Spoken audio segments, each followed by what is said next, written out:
Vê se entra. Marinei. Entrou. Entrou. Será que eu volto para o aluno? Vocês vão me desculpar, eu vou voltar, porque tem aluno que já avisou. Volta para o primeiro slide para deixar gravado, Gê. Eu vou voltar, peraí, se eu conseguir. Pera lá, professora, pera lá, professora. Eita, peraí, gente, calma, calma. Eu vou... Começa de novo. Começa do começo. Desculpa quem está aí já conectado, mas depois a gravação fica faltando... Ai, pronto, eu errei de novo. A gravação fica errada, né? Pera lá. Parar a apresentação. Deixa eu pôr a minha aula aqui no começo. Tem muita coisinha aqui que eu não consigo usar. Calma, gente. Como é que eu faço? Slide, achei aqui. Achei nada. Slide 1. Pronto. Nossa, essa curva de aprendizagem, Marinês, para a gente tá demais, né? Pelo amor de Deus. Eu postei os links das gravações, vou ter que tirar tudo, porque tem uma orientação para o aluno ter o link em YouTube, senão carrega demais o computador dele. Mas estamos indo. Estão vendo meu primeiro slide? Alguém responde para mim? Sim, sim. Tá bom. Então, hoje nós vamos abordar os distúrbios da comunicação na fissura lábio-palatina não operada ou na DVF, mas de uma forma ampla, né? E, como sempre, tomando cuidado com os direitos autorais dos materiais.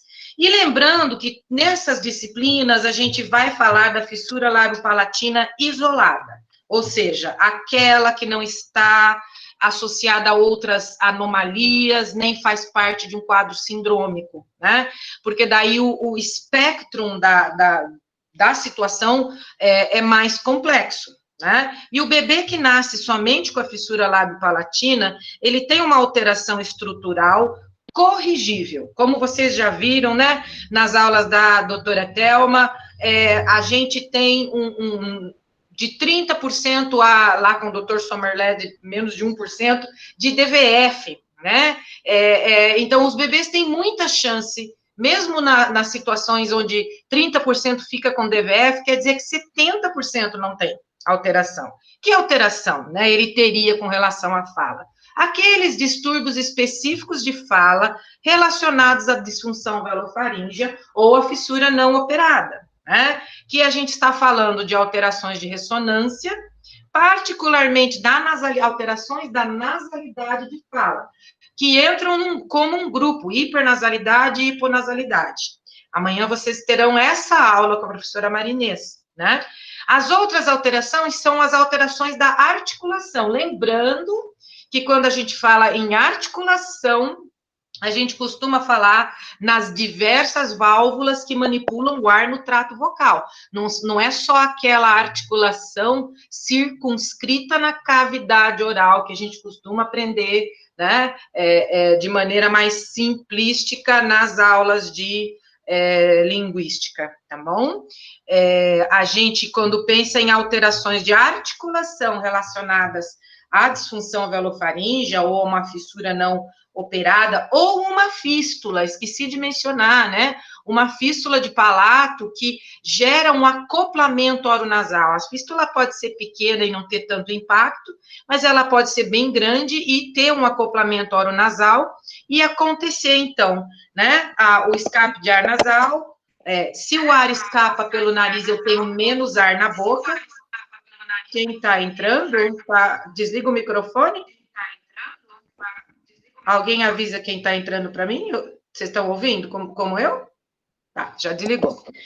Então, escape de ar nasal. Eu perco ar pelo nariz, o que sobra na minha boca é menos ar. Então, eu tenho fraca pressão para fazer os sons que eu preciso fazer na cavidade oral, né? E quando eu não tenho pressão suficiente, ou eu percebo que eu gero pressão de uma forma melhor em outro lugar, em outro ponto, eu posso ter aqueles distúrbios compensatórios, né? Que são pontos articulatórios que hoje a gente chama de ponto articulatório pós-uvular, fora da boca, tá? Então, essas características, na verdade, se a gente olhar a literatura, A literatura em inglês chama esse grupo, né? Hipernasalidade, escape de ar, fraca pressão e articulação compensatória, de cleft palate speech. É tão característico nesse grupo que tem DVF, né? Já operou, mas continua com DVF, desde que tem já operado, se não operou, mesma coisa, se tem uma fístula muito ampla, pode acontecer também, né? Essas são características que a gente costuma ensinar e a gente vai abordar de forma mais detalhada. Mas é muito importante, né, pensar que não é só isso, né, que eu tenho, na verdade, só um pouquinho, gente, vou fechar a minha porta, tem muito barulho.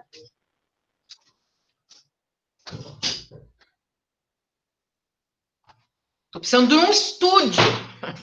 A gente vai falar, na verdade, de uma forma ampla, né? Então, alterações da audição, principalmente aquelas relacionadas à disfunção tubária, né? A gente tem alterações da linguagem, né? Tanto expressiva quanto receptiva. A gente tem alterações vocais, né? Relacionadas a alterações laríngeas e fraca pressão subglótica, né?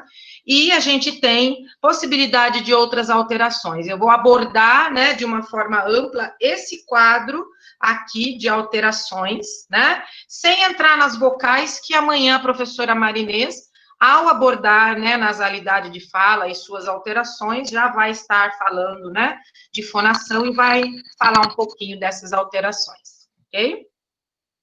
A gente sempre volta, eu gosto de voltar nesse slide, porque é como vocês, alunos, né, na graduação, se subdividem, né, e algum de vocês pode falar, mas professora, cadê voz, né, MO, linguagem, audição, fala e voz. Voz, subentende-se que existe fala, então, tá na categoria fala, tá? A voz sem fala não tem propósito, né, na verdade. Não tem propósito em termos de comunicação. Claro que tem várias outras formas de uso da voz.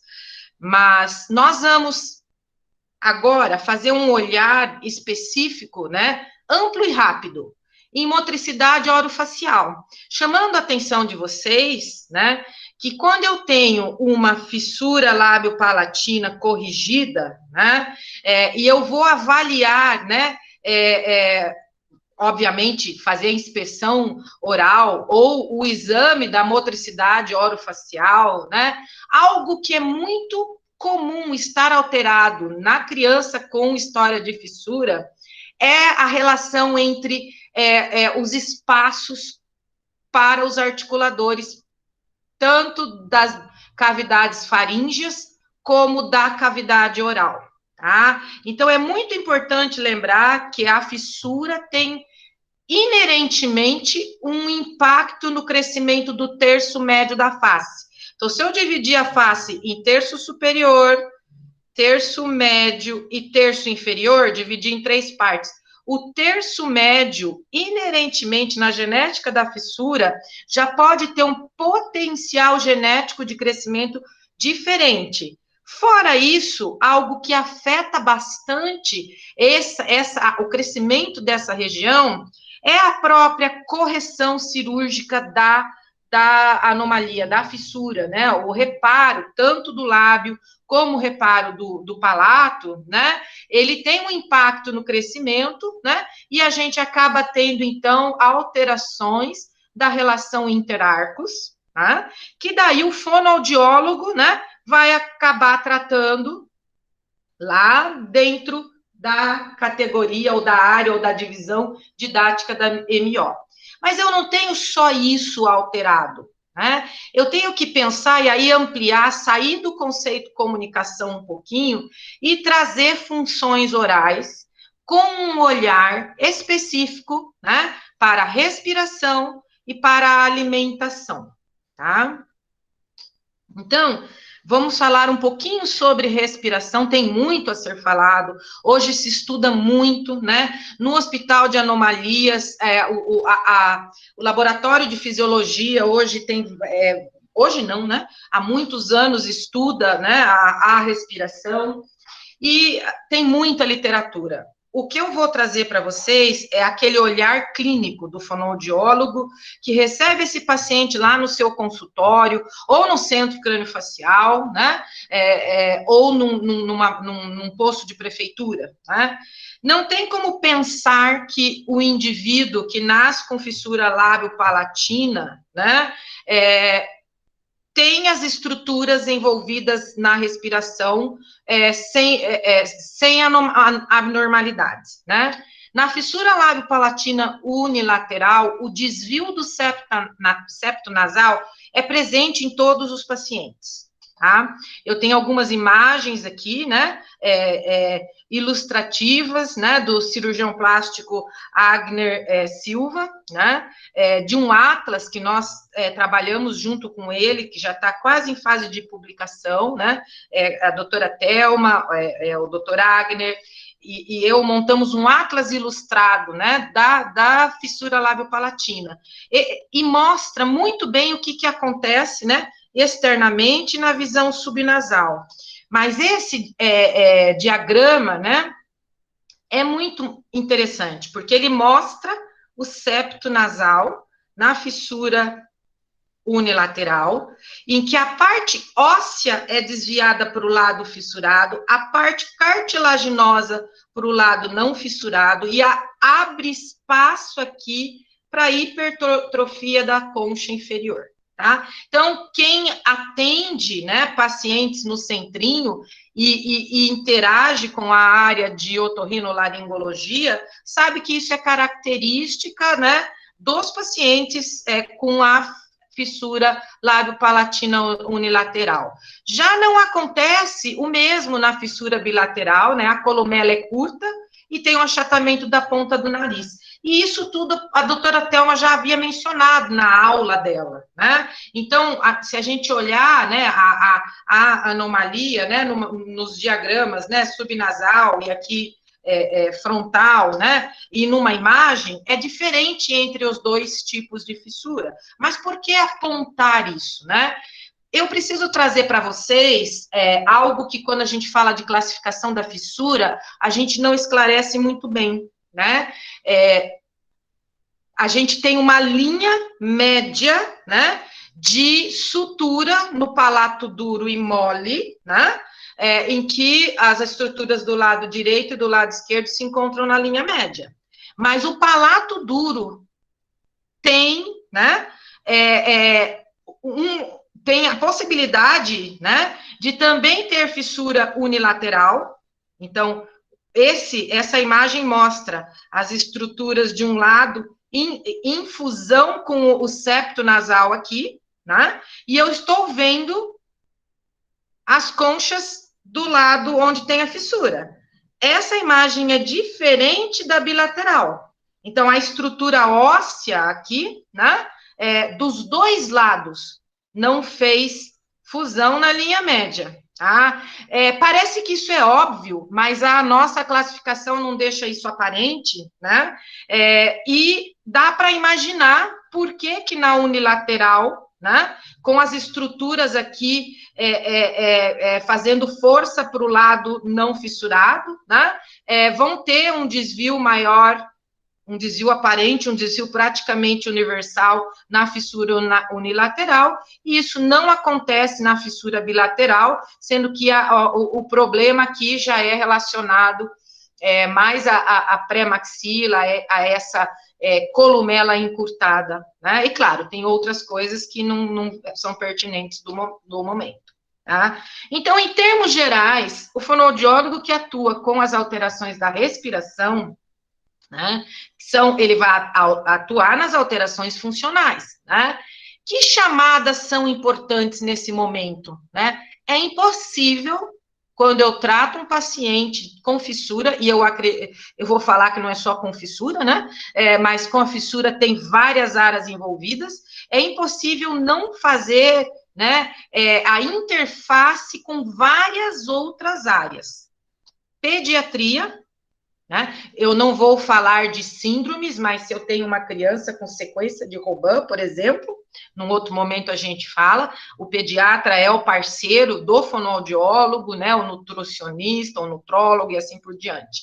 O cirurgião plástico, né, nós já sabemos que é ele que vai corrigir toda essa estrutura morfológica, né, dando condições para funcionamento adequado, né? O otorrino, né? O otorrinolaringologista, né? Tem essa relação direta, principalmente porque a gente não está, a gente não porque a gente depende dele para poder entender qual que é o caminho da terapia, quando eu vou iniciar atendimento em termos de alterações funcionais da respiração e toda a área da odontologia. Vale a pena dizer aqui, né, o odontólogo, o cirurgião bucomaxilo, né, no centrinho, ele atua lá no final do tratamento, fazendo cirurgia ortognática, em cerca, eu vou agora dizer que 30%, talvez 40% dos pacientes acaba precisando fazer, né, um avanço do terço médio da face, né, às vezes associado à retroposição do terço inferior, aí não vem ao caso, mas é o cirurgião bucomaxilo no centrinho que faz isso, atuando lá no final do processo. Antes dele, a gente tem a ortodontia, né, atuando, né, na fase pré-enxerto ósseo alveolar. O que é o enxerto ósseo alveolar? A colocação de osso, né, na linha da fissura, antes da erupção do canino, para que ele tenha onde sair, né, e dando estabilidade para, posteriormente, o tratamento ortodôntico, né? Então, se eu disse que 40% faz ortognática, os outros 60% fazem só tratamento ortodôntico, né? Todos fazem ortodôntico, né? Claro que nem sempre quem tem fissura pós, mas vamos falar aqui fissura transuni e fissura transbi, vamos deixar amplo, né? Todos vão fazer ortodontia, né? 40% vai fazer ortodontia e ortognática, né? E antes da ortodontia, quem atua é a odontopediatria, né? A odontopediatria, desde aquela fase de que vocês já viram bastante, né? De caso novo, de remoção do dente neonatal, mas aí da identificação e gerenciamento de fístula de palato, né? E claro, de toda a manutenção, né? Da condição odontológica para que esses pacientes possam, né, fazer os procedimentos cirúrgicos que requerem, né, saúde oral, tá? Lembro vocês aqui, né, que essas alterações estruturais, elas mudam os espaços no trato vocal, tá? E ressonância é diretamente relacionado à fonação e aquilo que é gerado lá na laringe tem que viajar nas diferentes cavidades, tá? Então, eu tenho uma relação direta entre ressonância e espaço, e eu tenho também uma relação direta entre espaço nas cavidades, né? E aquilo que eu consigo produzir em termos de sons que são gerados na cavidade oral, os lingodentais principalmente, tá bom? Então, pensar que além das cavidades nasais, pode existir uma redução significativa dos espaços das demais cavidades, né? A oral e a faríngea, né? E que esse comprometimento, já falei isso, e aqui está escrito, é inerente à própria fissura, mas o crescimento da face e a relação interarcos são também diretamente afetados pelas cirurgias reparadoras. Portanto, vocês vão ter aula com a doutora Terumi, lá no final da disciplina, daquela disciplina de gerenciamento, né, aquela que começou essas aulas, né, sobre documentação, e vocês vão ver, né, que os dois aspectos mais documentados em toda a literatura mundial, e em que se propõe que todo centro e toda equipe que faça o gerenciamento da fissura tenha registro, é a fala e o crescimento facial com algum tipo de medida, que ela pode ser a relação entre modelos, ela pode ser análise teleradiografia, e ela deve envolver também uma análise de fotografias, né, para daí ver o crescimento, tá? Então, a relação entre o que acontece como produto de fala após a cirurgia relacionada ao funcionamento velofaríngeo e o que acontece com o crescimento das estruturas e a relação interarcos são as medidas do sucesso ou insucesso do gerenciamento da fissura, gerenciamento amplo, né? Geralmente, a gente faz o gerenciamento da correção primária, cirúrgica. Se eu olhar agora, né, para o respirador oral, aquele indivíduo que o fonoaudiólogo trata, né? Mas eu vou receber lá no meu consultório ou na prefeitura, onde quiser, onde seja que eu estiver trabalhando, e o meu cliente vem com história de fissura lábio-palatina, tá? Uma pergunta super importante, né? Uma respiração nasal natural é possível?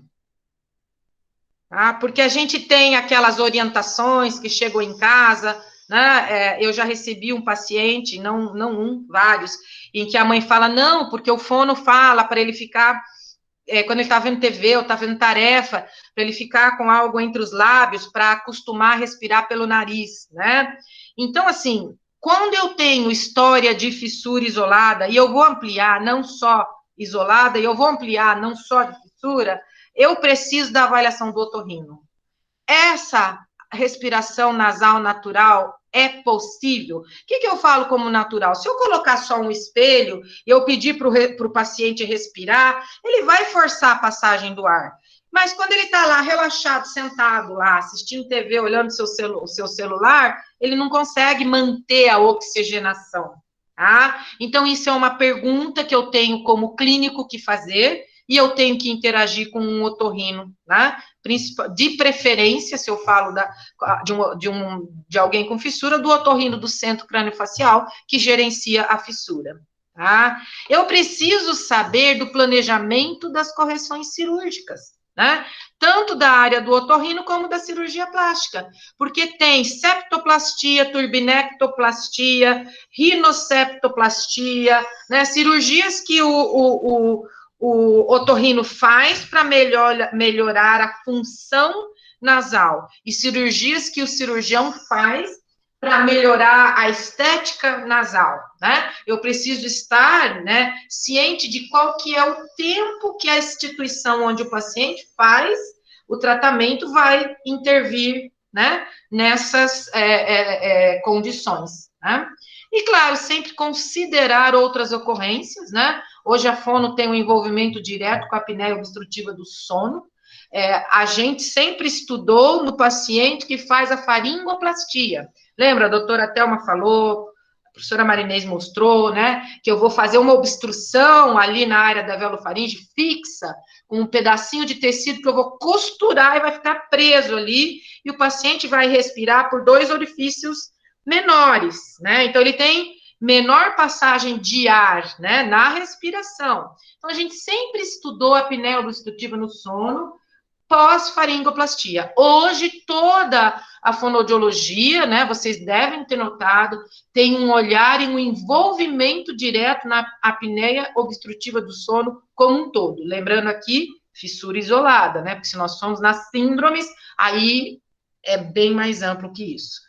E algo muito importante de ser mencionado, e que a gente já falou e a gente vai retomar em outras aulas, né, é a relação, né, do funcionamento velofaríngeo e dos articuladores orais com os tecidos linfáticos, tonsila faríngea ou adenoides, as tonsilas palatinas, né, ou amígdalas, e a tonsila lingual, tá bom? Então, esse é um olhar, né, importante que a gente tem que ter quando a gente pensa em respiração.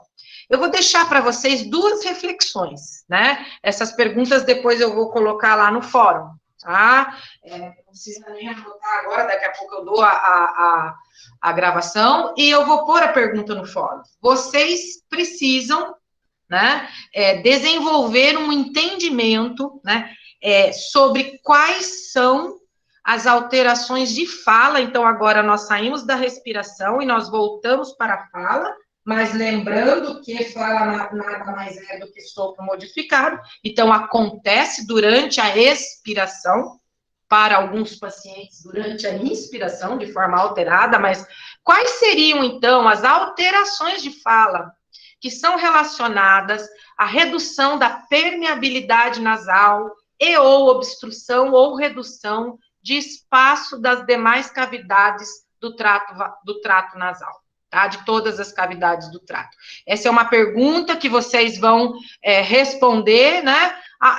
Conforme forem lendo o material postado e assistirem às aulas. Então, amanhã nós vamos avançar nesse tópico, mas eu tenho outra pergunta, né, que também vou colocar no fórum dessa aula, que seria quais são as alterações de fala relacionadas ao comprometimento da relação interarcos. Vocês já estudaram isso, porque relação interarcos alterada não acontece só em pessoa com fissura, tá? Vocês já estudaram as classes 1, 2 e 3 de Engel, tá? Na fissura, essa classificação, ela não ajuda muito, a gente tem outra classificação, mas ela tem uma relação, né? Olhando aqui nessa pessoa, se eu for usar a classificação de Engel, ela é classe 3, tá? Se é pseudo ou se não é, outra história, mas a relação de espaço entre o articulador e, né, o espaço para poder manipular aquele ar, né, vai estar comprometida. Que tipo de alteração acontece nessa situação? E vai acontecer do mesmo jeito que acontece em pessoas sem fissura, vai acontecer para pessoa com fissura também, certo? E aí, terminamos de falar, né, sobre os espaços da cavidade oral, os espaços do restante do trato vocal, abordando de uma forma ampla a respiração, entramos um pouquinho no olhar com relação à fala e os articuladores orais e o que acontece com essa alteração de crescimento do terço médio, e a gente chega em algo que é muito importante. Não que a respiração é muito... desculpa. A gente chega em algo que é muito importante para o neonato, para o bebê recém-nascido. Não que a respiração não seja, mas o bebê que tem fissura lábio-palatina isolada não tem alterações da respiração. O neonato, desculpa, olha que mentira que eu acabei de falar, né? Falo um monte de slides e agora falo que não tem. O neonato, quando ele nasce, ele não tem comprometimento, se ele dá respiração, ele não está em risco, né? Para não conseguir respirar, se ele tem uma fissura isolada. Diferente de um bebê com uma sequência de Robin, por exemplo, né? Que é o bebê que tem... micrognatia, né, e glossopexia cirurgia. Esqueci o nome, sumiu. A língua lá para trás, ajuda aí alguém. Glossoptose. Glossoptose, gente, deu anomia aqui. Devia ter feito um slide. Glossoptose micrognatia, né? Com certeza eu tenho um bebê de risco, mas não é um bebê com fissura isolada, né? 90% dos bebês com Robin tem fissura de palato, né? Mas eles não entram, eles têm que ter um outro olhar. Nós vamos falar disso num outro momento, né? Mas vamos falar de alimentação e agora pensando no bebê com fissura isolada e em todos os bebês, tá? E vamos deixar um pouquinho mais complicado. Todos os bebês com fissura uni ou transbi, para estar tudo aberto, seja unilateral ou bilateral. E aí eu pergunto para vocês, né? Se é comum o bebê com fissura lábio-palatina isolada apresentar disfagia, tá? E eu mesma vou responder essa pergunta. Eu ia colocar um vídeo, eu tenho um vídeo de um cirurgião lá do Amazonas, né? Que ele colocou as mães em pânico, aí eu achei que não era apropriado, ético da minha parte, mostrar quem ele é. Tá no telejornal, na TV Tem de Manaus, né? E ele fala que todo bebê com fissura lábio-palatina aspira. tá? Pensem aí um pouquinho. Isso é uma pergunta de concurso, né? O bebê com fissura lábio-palatina, a palavrinha isolada, ele não tem uma síndrome, né? Ele nasceu com a fissura lábio-palatina, vamos dizer que era a mais complexa, bilateral trans dos dois lados, bem complexa, bem ampla, né? Ele vai apresentar disfagia? Não. Não e não. Tá bom? Se tiver pergunta de concurso assim, vocês podem e colocarem que sim, vocês podem pedir reconsideração, tá bom? Vou colocar para vocês um vídeo, né? Da doutora Rosana Prado e da doutora Aline, feito por uma residente sob minha orientação, tá? Para vocês eu acho que o vídeo ajuda a aprender mais do que a aula. Ele é curtinho, ele não tem 8 minutos. Só que agora, peraí, professora, eu tenho que sair. Deixa eu ver aqui. Eu venho aqui. Não. Eu saio da apresentação. Eu entro no guia Chrome e eu entro no vídeo.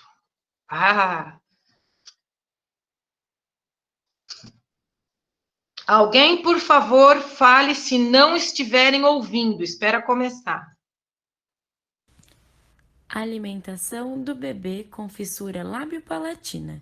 Material educacional. O bebê com fissura lábio-palatina consegue mamar?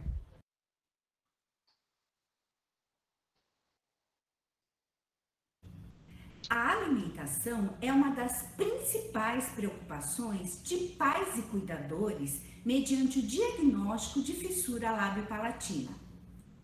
Quando o bebê tem apenas a fissura, sem outros comprometimentos, alguns ajustes logo após o nascimento podem facilitar uma mamada prazerosa e funcional, seja no peito ou na mamadeira.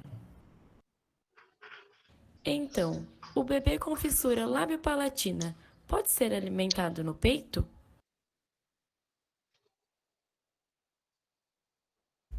Sim, o desejo da mãe em alimentar seu bebê no peito deve ser respeitado.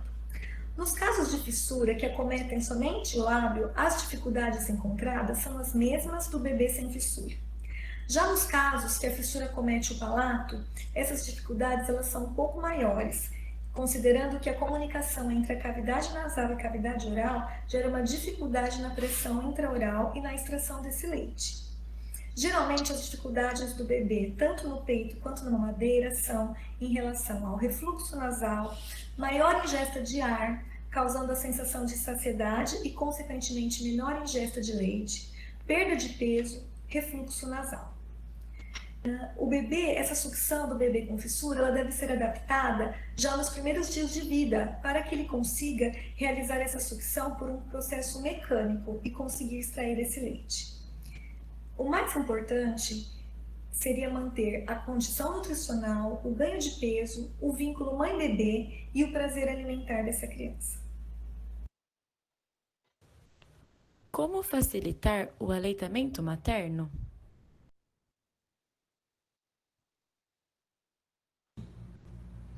O leite pode ser gotejado na boca para que ocorra o início da sucção. O bebê deve estar com a boca bem aberta para abocanhar a areola.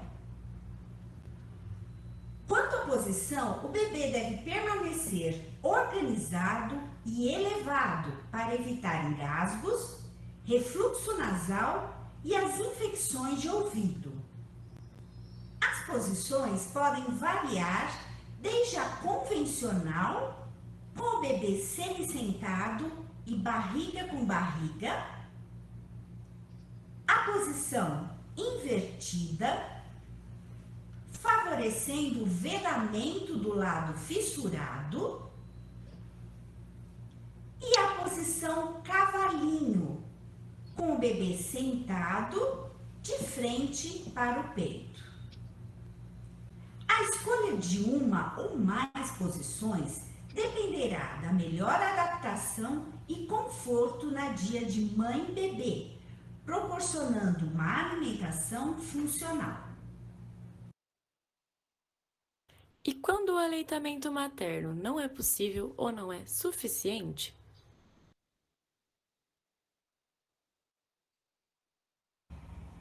O leite ordenhado ou a fórmula prescrita pelo médico deverão ser oferecidos em uma mamadeira que tenha como característica um bico macio e um furo que permita o gotejamento do leite. Observem, como já foi dito anteriormente, a importância de evitar a coluna de ar, mantendo o bico cheio de leite. No mercado, em geral, são encontrados bicos com furos especificados, como para líquidos engrossados ou graduação PMG, sendo a opção o tamanho G, que tem, em geral, em torno de 1 milímetro de diâmetro. Caso não encontre o furo adequado, é possível aumentá-lo com critério, para que não fique muito grande e promova o gotejamento do leite, e não um fluxo rápido. O material do bico poderá ser de látex ou silicone, desde que seja macio.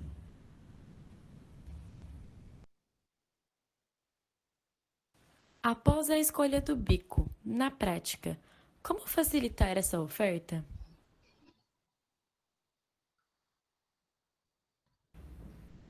Considerando que o bebê com fissura palatina mama de forma adaptada, é importante posicionar o bico em cima da língua e em contato com estruturas como a gengiva e até parte do palato para facilitar o amassamento e a retirada do leite. Para saber se a mamada está funcional, o bebê deverá mamar a quantidade prescrita de leite pelo médico em até 30 minutos, descontando as pausas para rotar.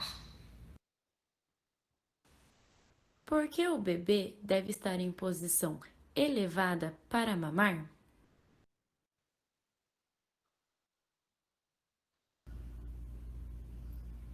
Existe um canal chamado tuba auditiva, que comunica a garganta e a orelha.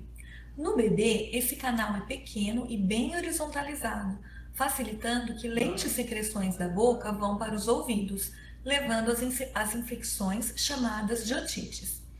No bebê com fissura, esse risco é maior, uma vez que o palato ainda está aberto e é o músculo do palato que abre e fecha a tuba auditiva enquanto engolimos.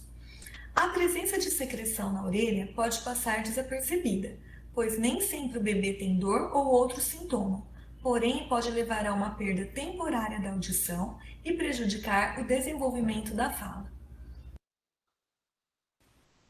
Como saber se o bebê está mamando de forma adequada e quando procurar ajuda de um profissional? Se mesmo após todas as adaptações realizadas, o bebê ainda demorar para mamar, tossir ou engasgar com frequência, não ganhar ou perder peso, deve-se procurar ajuda de um profissional da saúde, geralmente o pediatra que acompanha o caso. E, se necessário, a criança será encaminhada para um centro especializado com uma equipe multidisciplinar no tratamento da criança com fissura lábio-palatina.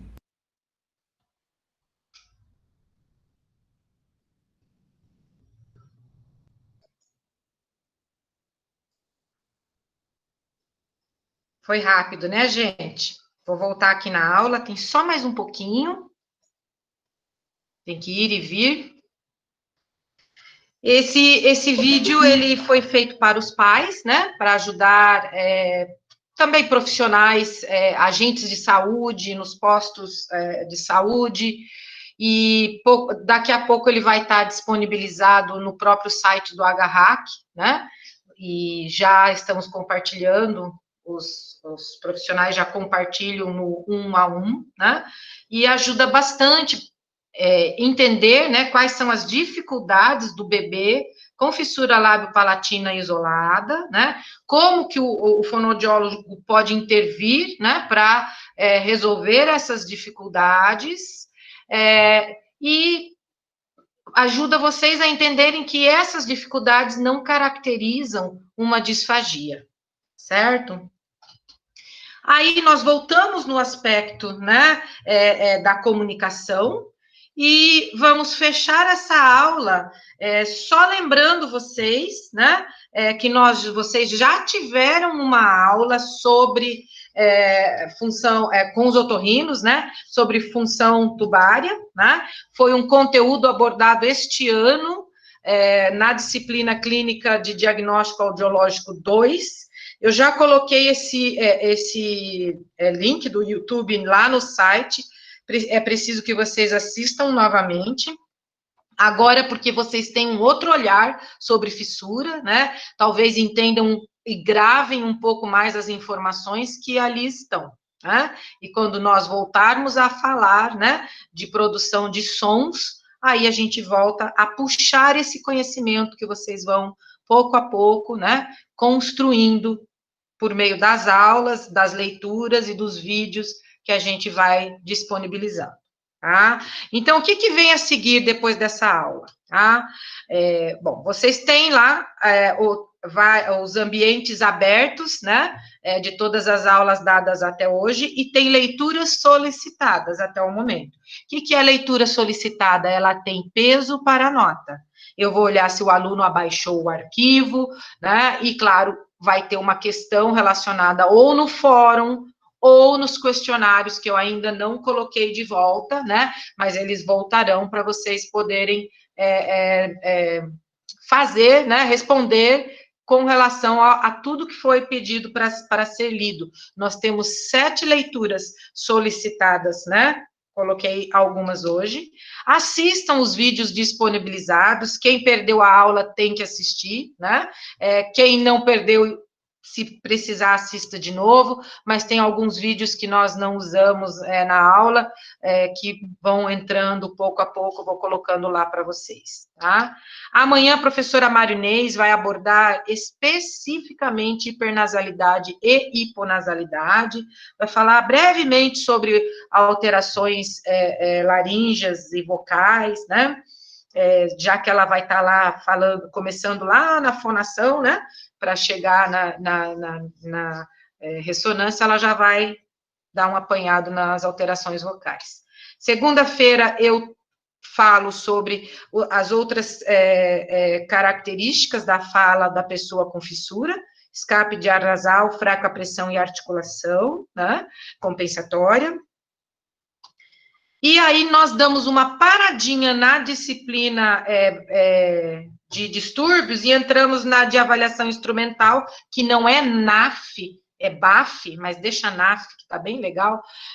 Nós vamos falar um pouquinho sobre os exames de videofluoroscopia e nasoendoscopia, né, para poder depois voltar, né, e falar sobre a avaliação, dar continuidade à disciplina atual, falar sobre avaliação perceptiva auditiva e tratamento fonoaudiológico, né, as fonoterapias, tá? E depois voltamos novamente nessa de avaliação instrumental, para daí fechar com biofeedback, porque daí é o complemento da fonoterapia, certo? E aí, lá no final de junho, nós temos as 2 últimas aulas, né, da disciplina que abriu essas disciplinas, né, sobre o gerenciamento amplo, aí é onde entra a interface com as outras áreas, tá bom? Então, o que eu tinha para falar com vocês hoje era isso. Deixa eu ver se vocês têm alguma pergunta aqui. Não tem. Todos os dias nós temos o fórum, cada vez que a aula termina, os fóruns são abertos, né? Os artigos que são disponíveis online, a gente já está postando para vocês. Teve um artigo que a gente não tem permissão, mas a Olivia mandou para o e-mail de vocês, né? Como se fosse uma cópia de biblioteca. Vou olhar lá nos fóruns as dúvidas que vocês estão postando, ok? Espero que esteja tudo tranquilo, que vocês estejam dando conta, né, de ir aprendendo dessa maneira remota, menos interativa, né, mas com bastante atividades ali no ambiente virtual.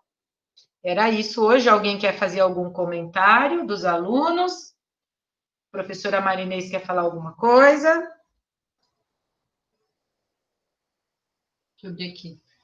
Não, Gê, eu acho que mais o que que eu ia falar era o que vinha a seguir, né? Só para eles entenderem aí as duas disciplinas, como elas se mesclam, e basicamente isso. Eu acho que eu não sei, eu estava olhando aqui para ver se tem alguém fazendo alguma pergunta. Acho que não. Por enquanto não, né, pessoal? Pelo jeito. Eles têm usado o fórum, Marinês. Uhum. O fórum está sendo legal, então acho que dá tempo de ler, né, de pensar um pouquinho. E é isso, gente. Hoje o encontro foi rápido, foi planejadamente rápido mesmo, e tarefas lá no ambiente virtual. Um abraço para vocês, tá bom? Até amanhã, 2h30 amanhã de novo, tá? Vamos começar às 2h30 amanhã. Tchauzinho. Ok, então. Tchau, pessoal.